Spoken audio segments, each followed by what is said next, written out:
ಹೆಂಗ ಅಂತೀರ uncle? Uncle ಹಂಗ ಅಯ್ಯೋ ಅದ್ ಗಟ್ಟಿಯಾಗಿ ಕಚ್ಕೊಬಿಟ್ಟಿದೆ ಅದಕ್ಕೆ.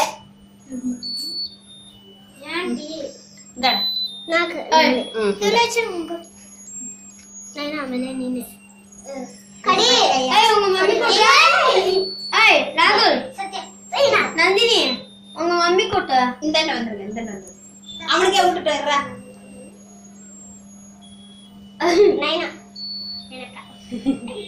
எல்லாரும் பஸ் பஸ் இருறா அவளுக்கு ஃபர்ஸ்ட் கட் பண்ணி கொடுத்தா. ஐயோ காலியோ ஆண்டி ஆண்டி